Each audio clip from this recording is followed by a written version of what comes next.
내게로부터 눈을 들어 주를 보기 시작할 때 주의 일을 보겠네. 내 작은 마음 돌이키사 하늘에 꿈꾸게 하네. 주님을 볼 때 내게로부터 눈을 들어 주를 보기 시작할 때 주의 일을 보겠네. 내 작은 마음 돌이키사 하늘에 꿈꾸게 하네.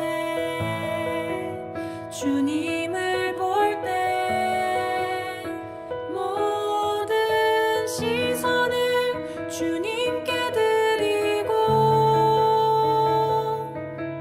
살아계신 하나님을 느낄 때 내 삶은 주의 역사가 되고 하나님이 일하기 시작하네.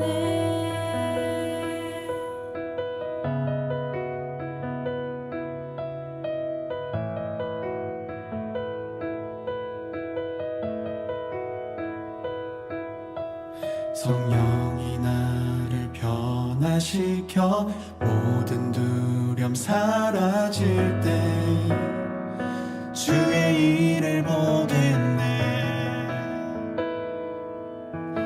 황폐한 땅 한가운데서 주님 마음 알게 되니 주님을 볼 때 모든 시선을 주님께 드리고 살아계신 하나님을 느낄 때 내 삶은 주의 역사가 되고 하나님이 일하기 시작하네. 모든 시선을 주님께 드리고 전능하신 하나님을 느낄 때 세상은 주의 나라가 되고 하나님이 일하기 시작하네.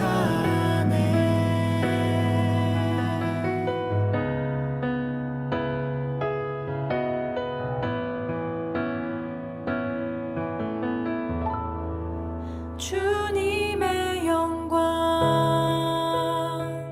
임하네. 주 볼 때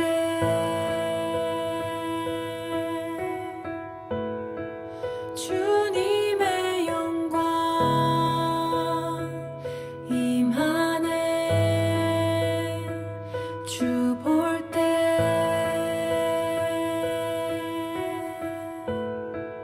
주님의 영광 임하네. 주 볼 때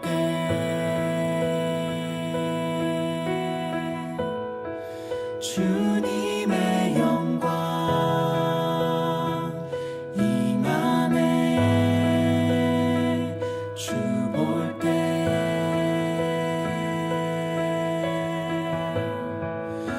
주님의 영광 임하네. 주 볼 때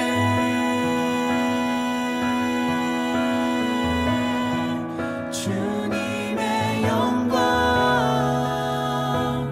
임하네. 주 볼 때에 모든 시선을 주님께 드리고 살아계신 하나님을 느낄 때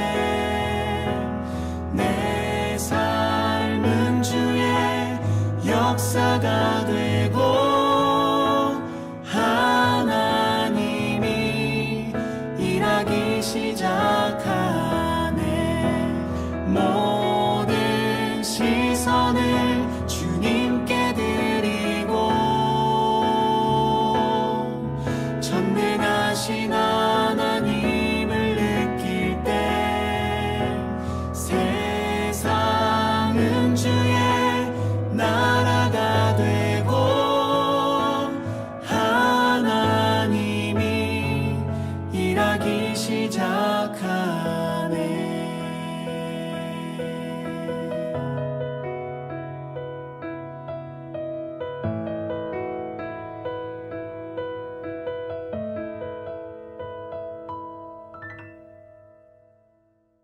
출애굽기 20장 3절 말씀.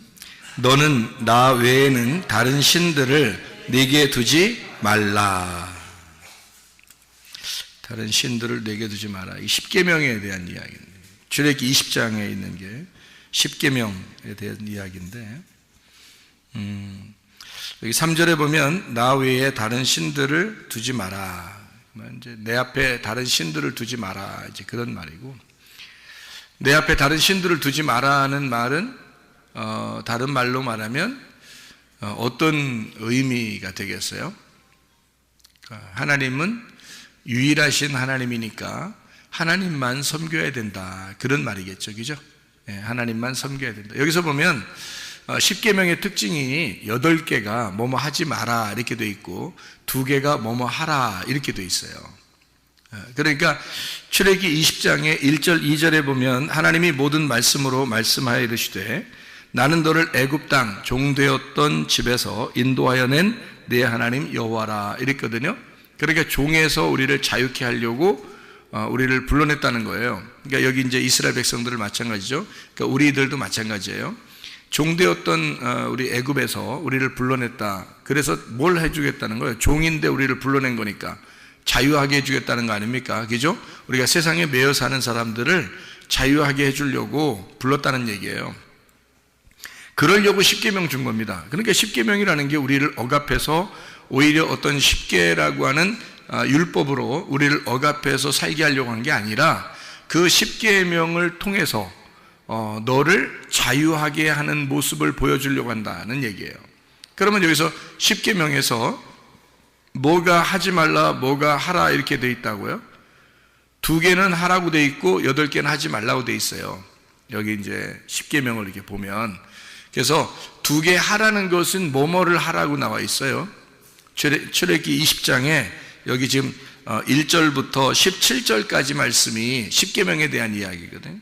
그리고 그 십계명에 대한 이야기에서 2개가 하라는 말이고 나머지는 하지 말라는 얘기예요. 그러니까 2개 하라는 건 뭐뭐를 하라는 거 나왔어요. 뭘 하라 이렇게.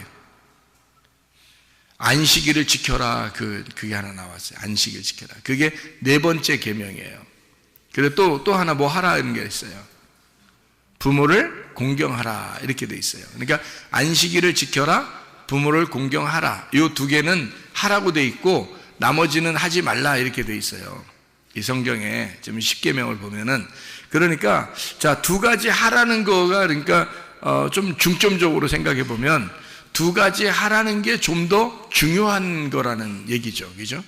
그러니까 다른 것들도 중요하지만 이 2가지가 하라 그랬으니까 하나님 입장에서는 이 2가지를 위하여 하나님이 이스라엘 백성들을 광야로 이끌어냈다.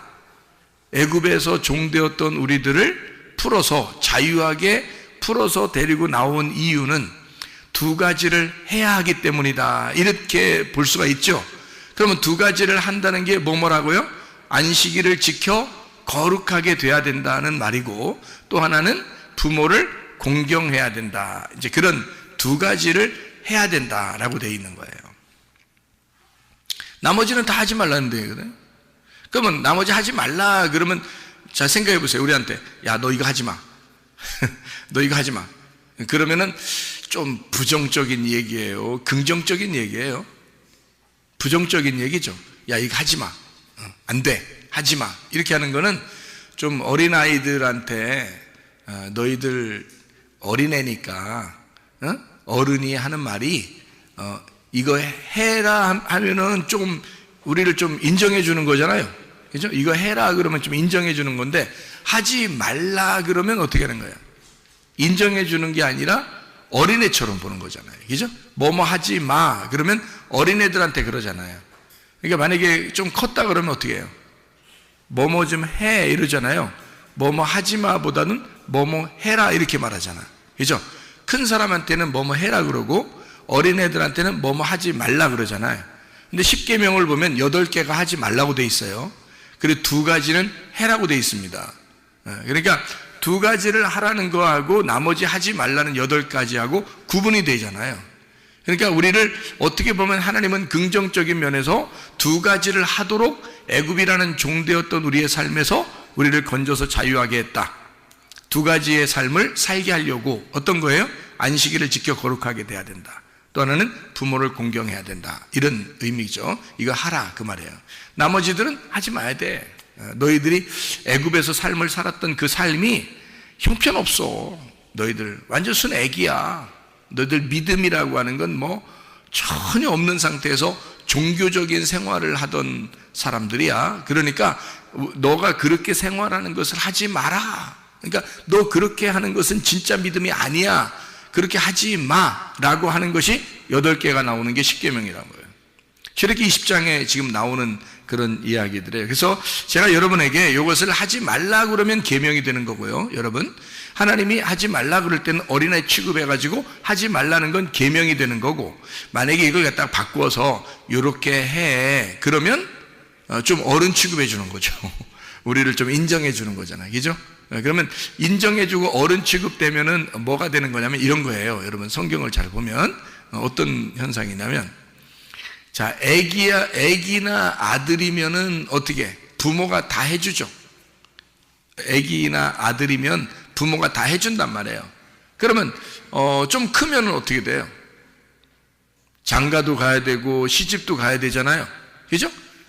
항상 어린애 같이 할 수는 없잖아. 그러니까 크면은 장가도 가야 되고 시집도 가는 거예요. 크면은 그렇다고요. 그래서 신랑은 신부를 위해서, 신부는 신랑을 위해서 내가 컸습니다 라고 하는 것을, 내가 컸습니다 라는 걸 인정하는 거, 내가 컸습니다 하는 걸 스스로 나타내 주는 게 장가를 가는 거고 시집을 가는 거란 말이에요.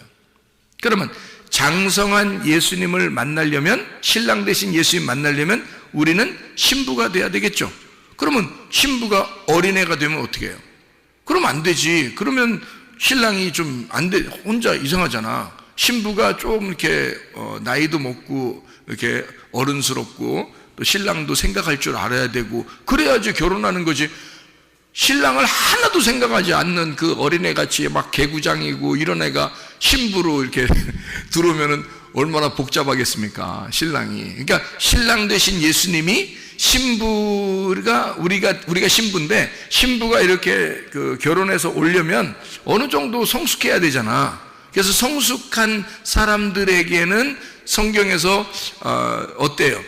계명으로 이거 해야 돼, 하지 마 이렇게 하겠어요? 아니면 우리 서로 약속하자. 그래서 네가 약속을 지킬 수 있겠느냐? 약속을 지킬 수 있으면 그러면 우리는 혼인 약속을 해가지고 같이 이렇게 생활을 하자, 이런 말이 되겠죠. 그런데 만약에 그런 약속을 지킬 만한 능력이 안 돼, 맨 어린아이야, 그러면은 이거는 우리가 어른들이 돌봐줘야 될 어린아이지 결혼을 해야 될 사람은 아니라는 거죠. 그렇죠? 그러니까 성경에는 분명히 우리가 예수님이 신랑이고 우리는 신부라고 그랬잖아요. 그러면 신부들은 반드시 성장을 했어야 되고 신랑하고 같은 위치에서 서로가 돕는 자가 돼야 된다는 거죠. 그러니까 신랑은 우리를 사랑하게 되고 우리도 예수님을 더 사랑할 수 있는 그런 사람이 되죠. 그러니까 우리는 예수님의 사랑만 받는 게 아니라 우리도 예수님을 사랑해야 되는 거예요. 그래서 그런 약속을 지키는 걸 결혼이라 그러는 거거든. 그럼 우리가 어린아이일 때는요, 어린아이일 때는 이거 하지 마, 이거 하지 마, 저거 하지 마 이렇게 우리한테 어른이 얘기한단 말이에요. 그 어른이 하나님이거든요. 하나님 아버지가 우리한테 이거 하지 마, 저거 하지 마, 이거 해, 저렇게 해, 이렇게 말할 수 있단 말이죠. 그거는 뭐라고 얘기하면 계명이라 그러는 거예요. 그죠?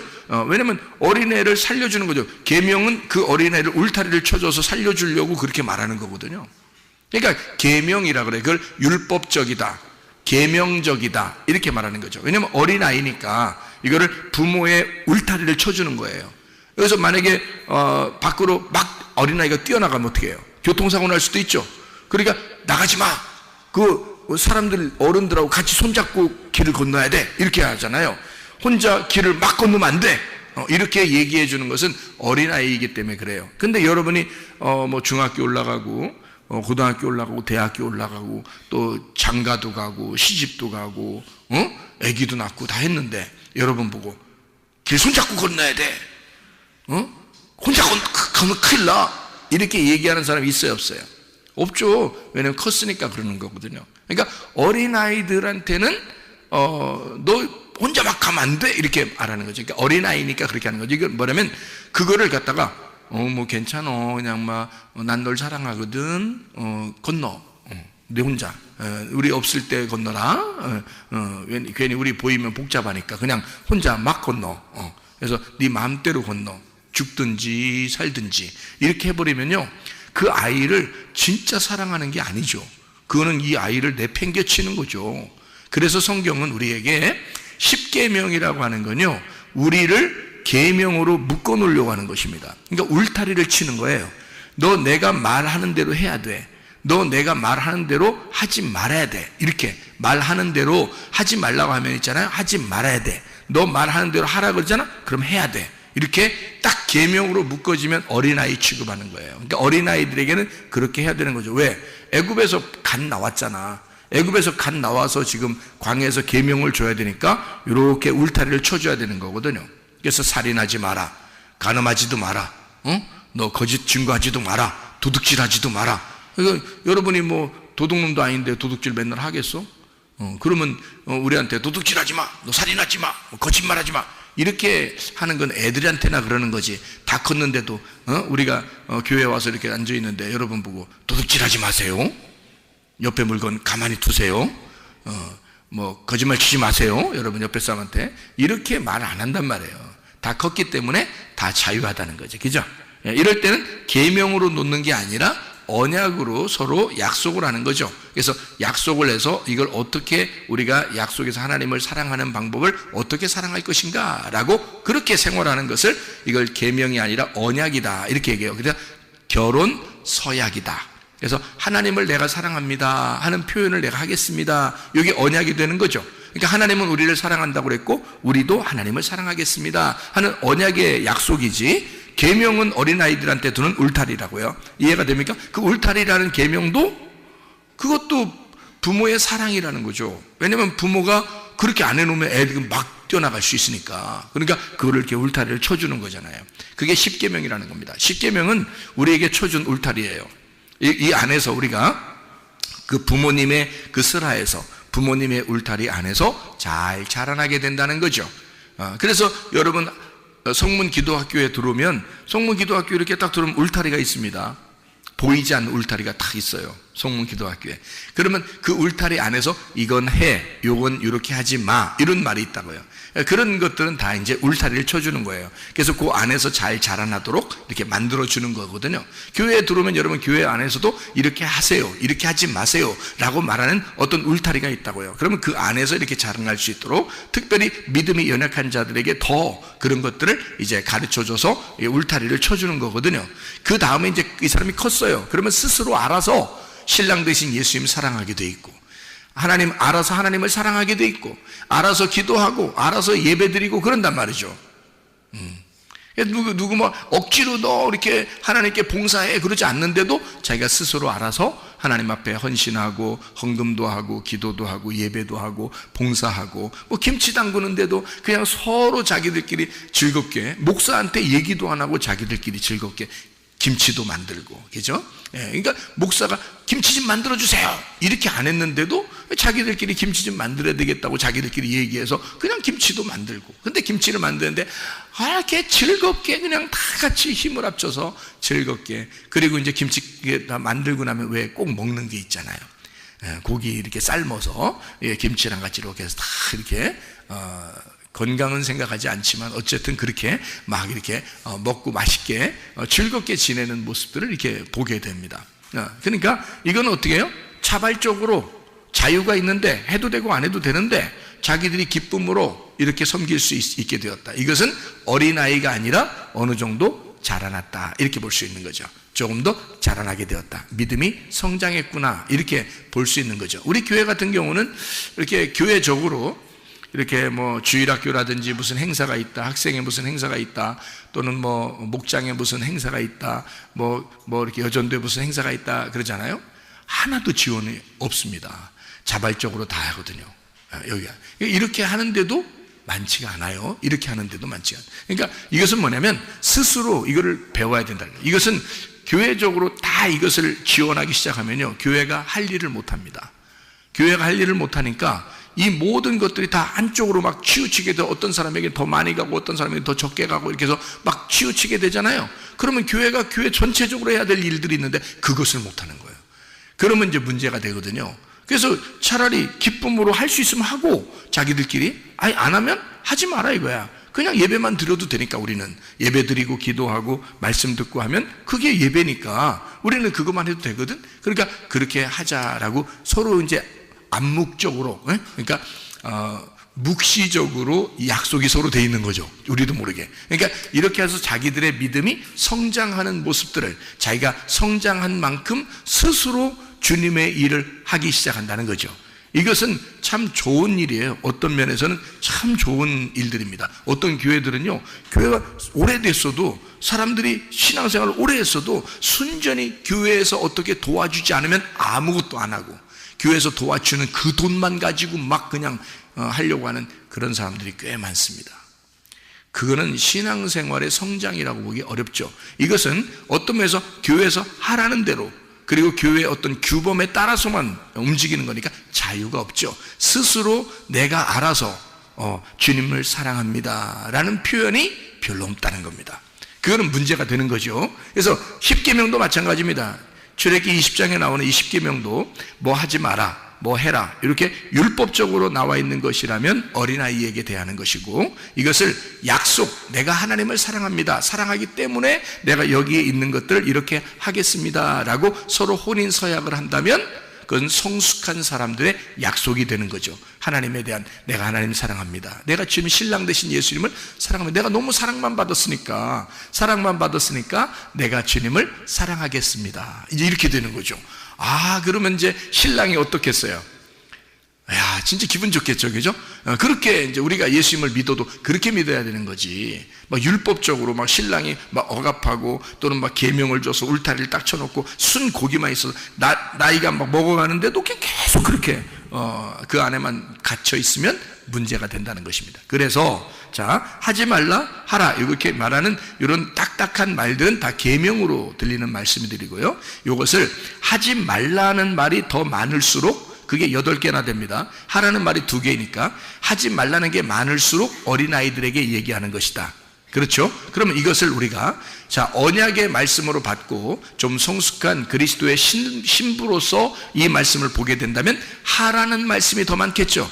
그죠? 하지 말라는 말씀보다 하라는 말이 더 많겠죠. 그래서 우리가 이 말씀들을 다시 한번 점검해보고 마치도록 하겠습니다. 출애굽기 20장의 1절부터 17절까지의 말씀에 애굽의 종에서 놓여서 너희가 해방을 받아라 라고, 그래서 이런 계명을 주노라 라고 얘기하는데요, 여기 보니까 첫 번째가 다른 신을 두지 마라 이랬습니다. 다른 신 두지 마라는 말은, 자, 마라라고 했으니까 다른 신 두지 마라 그랬으니까 요거를 갖다가 뭐뭐 해라 이런 말로 바꾼다고 그랬죠. 바꾸면 어떻게 되는 거냐면 유일하신 하나님만 섬겨라. 그러니까 남편이신 예수님만 사랑해라. 하나님만 바라보거라 이 말이죠. 그죠? 하나님, 똑같은 말인데 한쪽은 하지 말라는 얘기였고, 하나는 말로 따지면 하나님만 생각하고 살아라. 신랑 되신 예수님만 사랑하거라. 너는 남편 된 예수님만 쳐다보고 살아라. 이렇게 되는 거죠. 그게 이제 이렇게 말씀하는 거 아니겠습니까? 두 번째로 우상을 만들지 마라. 우상 숭배하지 마라 라는 말이거든요. 우상 숭배하지 마라 그랬으니까 이 우상 숭배라는 건 어떻게 되는 거예요? 둘로 이렇게 나누어지는 거거든요. 우상을 섬긴다는 것은 벌써 하나님을 믿어야 되는데 우상을, 형상을 믿는다는 것은 이게 껍데기거든요. 이게 형상, 우상이거든요. 그러니까 요거를 믿는다는 말은 하나님 실제보다는 가짜를 믿는다는 거니까 실제와 가짜를 나누는 거거든요. 그래서 너희가 둘로 나누지 마라. 그런 말이거든요. 이 말이. 다시 말하면 네가 신이 되지 마라. 이 말이거든요. 자, 무슨 말이냐면요. 자, 하나님이 우리 속에 하나님의 영으로 함께 하시죠. 근데 그 모습의 형상, 항아리는 누구예요? 나죠. 내가 항아리란 말이에요. 근데 속에 이게 하나님의 영이 없으면 어떻게 돼요? 이거는 형상이 돼버리는 거예요. 그냥 자기가 어떤 형상이 돼버려요. 그거를 성경에서 뭐라면 우상이라 그래요. 그러니까 하나님의 영이 있지 않은 사람처럼 되는, 그러니까 겉의 모습이 자기가 스스로 하나님의 형상으로 자기가 하나님처럼 살려고 하는 거 있잖아요. 그게 선악과 먹고서 자기가 하나님 되려고 한 거잖아요. 그죠? 하와가 하나님처럼 되려고 했던 게 그게 왜 그러냐면 그런 모습 때문에 그런 거거든요. 하나님의 형상을 회복하려고 하는 건데 그 형상이 속에 있는 하나님의 형상을 회복해야 되는데 겉에 있는 하나님의 형상을 회복해서 자기가 하나님처럼 사는데 겉의 모습만 그렇게 한다는 거죠. 속에 있는 내용이 아니고, 그러면 그걸 뭐라 그러냐면 우상이라 그렇게 말하는 거란 말이에요. 겉에 표현되는, 그러니까 겉에 모습으로 보이는 형상이라는 겁니다. 그게 우상. 그런 우상을 만들지 마라. 자, 쉽게 얘기하면 뭐라고요? 네가 신이 되지 마라, 그 말이에요. 네가 신이 되지 마라. 자, 형상이 살게 하지 마라. 네 겉의 모습이 살게 하지 마라. 네가 우상이니까 그 우상, 형상 네가 살게 하지 마라. 네가 살지 마라, 그 말이에요. 속에 있는 속사람이 진짜니까 그 속에 있는 예수님으로 살아라, 그 말이거든요. 자, 우상 숭배하지 말라는 걸, 말하는 걸 뭐뭐 해라라는 걸로 바꾸면 어떻게 된다고요? 네가 껍데기로 살지 마라는 말이니까 뭘로 살으란 얘기예요? 알맹이로 살아라, 그 말이잖아요. 그러니까 우상 숭배하지 마라, 그 말은 반대로 말하면 알맹이로 살아라, 그 말이잖아요. 속사람으로 살아라. 실제가 더 중요하다, 그 말을 하고 싶은 거잖아요. 그죠? 그러니까 우상으로 숭배하지 마라 라고 하는 것은 어린애한테 하는 얘기고, 우리 같이 이제 성숙하게 믿음이 성숙한 사람들에게 하고 싶은 하나님의 말씀 뭐라고요? 야, 알맹이로 살아. 실제로 살아. 속사람으로 살아. 너 껍데기로 살면 안 돼. 이런 거잖아요. 그렇죠? 이렇게 바꾸어서 우리를 믿음의 성숙한 사람이라고 보고 그렇게 한번 제가 바꾸어서 설명을 해보고 있다, 이 말입니다. 이름을 망령되이 부르지 마라 이렇게 말하는 것은 이것도 망령되이 부르는 게 있으니까 그렇게 하지 말라는 거 아닙니까? 그죠? 그러니까 이건 어린아이들에게 하지 마라 그런 말이잖아요. 그러면 반대로 얘기해서 이 말은 뭐예요? 어떤 말이에요? 이름을 망령되이 여기지 마, 그 말은 어떤 말을 하려고 하고 싶은 거예요? 하나님의 이름을 존중하라는 말이죠. 자, 남편을 존중해, 그런 말이잖아요. 이게, 자, 봐봐. 자, 여자가 있는데 여자 보고, 야, 남편 무시하지 마라. 그럼 이 사람이 어떻게 했다는 거? 평상시에 무시했다는 얘기거든, 그죠? 그러니까 무시했으니까, 야, 무시하지 마, 이 말이잖아, 그죠? 너 이름을 망령되 여기지 마, 이런 거잖아. 근데 이거는 원래 어떤 뜻이야? 그러니까 원래 둘이 이제 성숙해가지고 이 사람에게 좋은 말로 내가 해야 된다면 뭐라고 얘기하겠어? 이름을 존중해. 남편은 존중받아야 될 사람이거든. 그러니까 남편을 네가 존중할 만한 능력이 생겼으니 너는 그만큼 성숙했으니까 너는 남편을 존중해.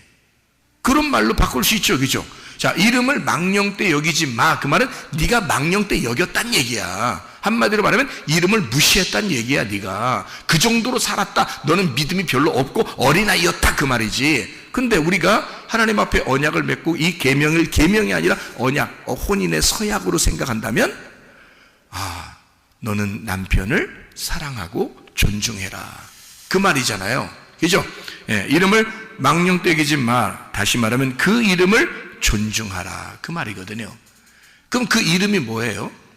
사무엘하 6장 2절의 말씀에 보면 뭐라고 되어 있나요? 사무엘하 6장 2절 말씀 보면, 다윗이 일어나 자기와 함께 있는 모든 사람과 더불어 바알레유다로 가서 거기서 하나님의 궤를 메어 오려고 하니 그 궤는 그룹들 사이에 좌정하신 만군의 여호와의 이름으로 불리는 것이라. 자, 뭐가 여호와의 이름이라는 거죠? 법궤가 여호와의 이름이라. 그러니까 여호와의 이름을 망령되이 여기지 마라는 말은 너 법궤 무시하지 마, 그 말이거든요. 그러면 그 말은 이름을 존중해야 돼. 그럼 다른 말로 뭐래요? 법궤를 존중해야 돼, 그 말이잖아요. 예, 법궤를 존중해. 다시 말하면 법궤라는 그 말씀을 네가 존중해야 되는 거야 라는 말이죠, 그죠? 예, 그러니까 나사렛 예수가 그 법궤로서 이 땅에 오셨죠. 그러니까 우리는 누구의 이름으로 구원받아요? 나사렛 예수의 이름으로 구원받아요. 그럼 그 이름이 뭔데요? 법궤, 만군의 여호와의 이름이라는 법궤, 그 말씀이신 나사렛 예수의 이름, 그것을 존중해라, 그 말이거든요. 나사렛 예수의 이름을 존중해라. 그거 무시하지 마, 존중해야 돼, 이 말이죠. 반대로 말하면, 그죠? 예, 그러니까 요게 이제 이 말씀을 하지 말라는 말과 하라는 말로 우리가 잘 생각해 보면 이게 계명이냐 아니면 우리에게 언약이 되는 것이냐라고 하는 것을 할 때 어린애한테 얘기하는 거냐, 좀 성숙한 신부에게 얘기하는 것이냐. 나는 여러분에게 믿음이 성숙한 사람으로서 신부는 어떤 이야기를 들어야 하나? 바로 어떻게 해, 이렇게 해, 이것으로 우리가 들어야 된다. 이것은 약속이니까. 근데 뭐뭐 하지 마, 이것은 일방적으로 어른이 어린아이에게 얘기하는 거란 말이에요. 그죠? 그럴 때는 계명이 되는 거죠. 울타리가 되는 거고 율법이 되는 것입니다. 그래서 어린아이들은 율법 안에서 자라나야 되는 거예요. 그죠? 그게 로고스예요. 그 로고스가 어느 정도 커가지고 이 로고스 말씀이 가슴에 들어오면 레마가 돼요. 그래서 그걸 경험하게 됩니다. 그러면 신부가 신랑을 경험하듯이 그 말씀을 깨닫게 되는 거거든요. 그러면 이제 진짜 구원이 뭔지 알게 되고 자기의 인생 왜 태어났으며 내가 왜 살고 있고 어디로 가는지를 정확하게 알게 되는 것이다, 그 말입니다. 레마라는 말씀이 그런 거죠. 자, 여기 보니까 또 안식일을 지켜라 이렇게 말했거든요. 안식일을 지켜, 이건 하라는 말이에요. 이거는 그냥 지키면 되는 거예요. 안식일을 지켜라. 그러면 안식일을 지켜라는 말은 어떤 의미죠? 안식일이라는 말은 뭐예요? 안식일이 왜 생겼어요? 창세기 1장 2장에 보면 하나님이 창조를 다 마치고 안식일이 되었다. 이 안식일이라는 뭐예요? 7째 날이고요. 그러니까 안식이라는 게 뭐예요? 그러니까 쉰다는 말이죠, 그죠? 그러니까 안식일을 지켜라, 그래서 거룩하게 해라, 그 말은 어떤 말이에요? 그러니까 쉬어라, 그 말이죠. 쉬어라. 그러면 육체적으로 쉬라는 말이에요? 영혼의 쉼이 있어야 된다는 얘기예요. 영혼의 쉼이 있어야 된다, 그 말이에요. 영혼의 쉬는 것은 어떻게 할 때 쉬는 거죠? 예, 말씀을 들을 때 쉬는 겁니다. 그러니까 안식일의 진정한 쉼은 말씀을 들을 때 쉬는 거예요. 그래서 안식일을 지켜라라는 말은 하나님이 안식이라는 얘기예요. 하나님이 안식이라. 그래서 그 안식을 인정해라. 다시 말하면 쉼을 주시는 하나님을 네가 인정해야 된다. 그 쉼이라고 하는 것은 숨과 같아요. 쉼이라는 것은요, 숨을 쉬어야 쉬는 거잖아요. 그래서 숨 쉬는 것과 같아요. 그래서 숨이라는 호흡과 같습니다. 그 말은 하나님이 안식이다, 하나님이 숨이다, 하나님이 생명이다, 하나님이 호흡이라는 말입니다. 그러면 너가 하나님으로 숨을 쉬는 것이 안식일을 지켜서 거룩하게 되는 것이다, 그 말이죠. 그럼 그게 결국 뭐예요? 말씀이죠. 하나님이 말씀이니까 그 말씀으로 내가 숨을 쉬는 날이 안식일이라는 거예요. 그러니까 안식일을 기억하여 거룩하게 지키라는 말은 하나님의 숨을, 하나님의 쉼을 쉬어라는 얘기고요. 하나님이 숨을 쉬어주는 분이니까 하나님의 숨을 쉬어라. 하나님은 우리에게 안식, 쉼을, 호흡을, 생명을 주시는 분이다, 그 말이잖아요. 안식일을 쉬지 말고 기도하라, 그런 말 있죠. 기도는 뭐예요? 호흡과 같은 거예요. 하나님하고 교통하는 거거든요. 그러니까 쉬지 말고 기도해야 돼. 그러면 우리가 눈 감고 돌아다녀야 되는 거예요. 이렇게 눈 감고 계속 기도하면서 돌아다니고 막 중얼중얼하면서 이렇게 돌아다니고. 우리 어떤 사람이 이렇게 제가 그 길거리 지나다니다 보면 혼자 중얼중얼하면서 이게 다니는 사람도 있거든요. 귀에 뭐 꽂지도 않았는데요. 귀에 뭐 꽂고서 전화하는 것도 아닌데 이상하게 혼자 뭐 그냥 지나가면서 혼자 뭐라고 하면서 가는 사람 꽤 있더라고요. 꽤 있어. 진짜. 제가 그런 사람을 이렇게 보면은 어때요? 가까이 가고 싶어요? 좀 떨어져 가고 싶어요? 좀 떨어져 가고 싶죠. 그죠? 혼자 괜히 뭐라고 하면서 혼자 다녀요. 그래서 진짜 저 사람 전화하는 건지, 뭐, 이래서, 이렇게 핸드폰도 이렇게 멀리 떨어뜨려 놓고 이렇게 귀에만 꽂아놓고 이렇게 다니는 그런 사람들도 있잖아요. 그래서 혹시 그런 건가 해서 귀도 이렇게 보고 그랬어요. 귀 양쪽도 이렇게 보고 그랬는데요. 없어요. 끼운 것도 없고요. 핸드폰 들은 것도 없고요. 예, 혼자 그냥 말하면서 다녀요. 그러면 이제 옆에 가기가 꺼려지는 거죠. 예, 그럼 괜히 같이 지나다니면 곤란한 일이 당할지 모르니까 그런 사람들은 혼자 막 얘기한단 말이에요. 그건 기도예요. 혼자 중얼중얼하는 뭐 접신하는 거예요 지금. 예? 이건 기도가 아니라고요. 기도는 하나님하고 영적으로 교통하는 거란 말이에요. 그러니까 이건 쉬지 말고 기도하라는 말은 영적으로 하나님하고 같이 있어라는 얘기니까 그게 쉼이라는 겁니다. 그게 안식이에요. 기도하는 시간이 여러분 쉬는 시간입니다. 여러분 공부하다가도 쉬는 시간이에요. 종땡 치면은 좋아하잖아요. 공부하다가 쉬는 시간입니다. 종땡 치면 기분 나빠. 왜 쉬는 시간 주는 거야? 나는 무조건 공부만 하고 싶은데. 그러면서 그냥 그렇게 책상에만 앉아서 공부만 하고 또 몇 시간이고 공부하다가 쉬는 시간 땡 했는데도 자기는 쉬지도 않고 무조건 공부만 하고 그런 사람이 있어요? 그것도 이상한 사람이죠, 그죠? 예, 땡, 저 쉬는 시간이에요. 그러면 좋아하죠. 쉬는 시간이다 그러면 다 좋아합니다. 어쨌든 뭐 그 시간에 뭐 책을 보든 뭐 쉬고 화장실 갔다 오든 쉼을 갖다 하여튼 어쨌든 쉬는 건 좋다는 얘기거든요. 쉼이 있어야 되는 거예요. 그러니까 쉼은 좋은 거거든요. 자, 그러면 쉬지 말고 기도해. 그러면 기도라는 건 그게 쉬지 말고 해야 될 만한 쉼이라는 거거든요. 그러면 기도하는 건 기뻐야 돼, 슬퍼야 돼? 야, 기도해. 그 말은 야, 쉬는 시간이야. 그 말이잖아요. 네? 기도해. 그 말은 야, 쉬는 시간이야. 그 말이야. 근데 슬퍼. 나 기도하기 싫어. 쉬기 싫어. 이런 말 되잖아요. 그러니까 쉬지 말고 기도하면 끊임없이 계속해서 쉬어라 그 말이에요. 기도하라. 하나님과 교통하면서 살아라. 그런 말이거든요. 그러니까 쉬지 말고 기도하라. 쉬지 말고 그 말은 다른 말로 말하면 쉬지 말고 안식해라 그 말이죠.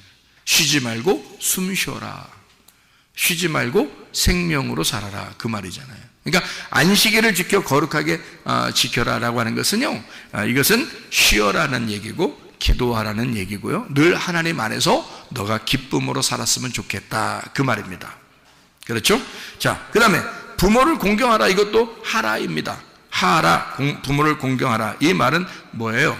부모가 뭐라고요? 성전에 있는 말씀이다 이랬죠. 성전에 있는 말씀이 부모거든요. 그게 하나님 말씀이 부모이기 때문입니다. 그러면 부모를 공경하라는 말은 뭐예요?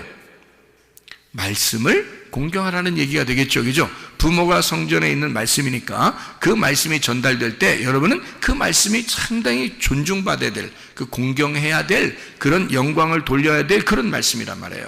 그러니까 그 말씀을 존중해야 된다. 왜? 하나님의 말씀이 부모니까. 성전의 말씀이 부모니까. 그래서 성전의 말씀을 공경해라. 그 말은 부모의 그 섬김을 인정하라라는 말입니다. 다시 말하면요, 그죠? 무슨 말이냐면, 자, 여러분 왔는데 말씀이 들려요, 안 들려요? 들리죠? 말씀이 들린다고요. 그 말씀이 들린다는 얘기는 여러분이 섬긴다는 얘기예요? 하나님이 말씀을 준다는 얘기예요? 하나님이 말씀을 준다는 얘기야. 자, 부모를 공경해라라는 말은, 자, 잘 들어요. 부모를 공경하라는 말은 부모가 뭐라고요? 성전의 말씀이라고요. 그러면 부모를 공경하라는 말은 다시 말하면 뭐라고요? 성전에서 흘러나오는 말씀을 존중하라, 인정하라는 말이겠죠. 그죠? 자, 그러면 부모가 누구예요? 성전에서 흘러나오는 말씀이라 그랬죠. 그러면 성전에서 흘러나오는 말씀이 어떻게 한다는 거? 우리를 섬기고 있다는 얘기야. 자, 자녀가 부모를 섬겨요? 부모가 자녀를 섬겨요? 부모가 자녀를 섬기는 거란 말이에요. 이해가 돼요? 예, 자녀는 어린아이니까 부모가 자녀를 섬기는 거라고요. 그래서 부모를 공경하라 그 말은 부모에게서 흘러나오는 말씀을 너는 인정하고 존중해라 라는 말이란 말이에요. 자, 무슨 말인지 아시겠죠? 그래서 부모의 섬김을 인정하라는 말이고, 또 다른 말로 말하면 부모의 사랑을 인정하라는 말입니다. 하나님의 말씀이 우리에게 늘 사랑하고 있음을 인정하라는 말이에요. 하나님의 말씀이 우리를 사랑하고 있지 않느냐, 그 사랑을 네가 인정해라, 그 말이거든요. 여러분, 우리가 이 10계명이라고 하는 것은요, 하나님의 그 놀라운 말씀으로 우리에게 계명으로 우리에게 주셨지만, 이 계명으로 주신 이 말씀이 곧 어떻게 보면 이것은 하나님과 나와의 언약이고 사랑의 약속이라는 거죠. 억지로 이렇게 살아라 라는 말이 아니라, 네가 이렇게 하면 더 행복하고 사랑을 느낄 거야 라는 그런 말씀이라는 얘기죠. 하나님 우리에게 어떤 억압적인 것을 하려고 했던 것이 아니라, 어른이 되고 커보면 이 하나님의 말씀은 우리에게 어린아이 때는 다소 억압적인 것 같고 율법적인 것 같았는데, 어느 날 우리가 성장하여 신랑 되신 예수님 만난 그 신부가 되니까 하나님의 말씀이 우리에게 다가오기를, 우리가 서로 사랑하자, 우리가 서로 사랑하는 것이 마땅하다, 그래서 네가 나와 함께 언약을 맺고 사랑의 약속을 하자, 내가 너를 그만큼 사랑하고 섬기는데 너도 나를 그렇게 사랑할 수 있겠느냐. 그때 우리가 말하는 거죠. 주님, 내가 주님을 사랑합니다. 그렇게 고백하는 것이 바로 이 10계명이라 그 말입니다. 이것을 우리에게 계명으로 받지 말고 주님 안에서의 언약의 말씀으로 받아서 여러분이 이 10가지의 계명이 10가지의 사랑의 약속이 되어 이 주님과 동행하다가 주님 만나시기를 바랍니다. 우리 한번 기도하겠습니다. 하나님 앞에 기도할 때 우리 하나님, 나는 믿음에 성장한 사람인가? 나는 아직도 믿음에 있어서 어린아이인가? 아니면 율법적으로 내가 사는 사람인가? 아니면 내가 믿음으로 좀 성장하여 주님과 내가 동역하고 조력하는, 돕는 배필이 되어 하나님과 내가 하나님 정말 사랑합니다, 내가 자발적으로 주님을 사랑합니다 하는 그런 성숙한 신부인가? 그리스도 안에서 하나님 나를 붙잡아 주셔서 주님과 동행하는 자 되게 해주십시오. 우리 한번 기도하겠습니다.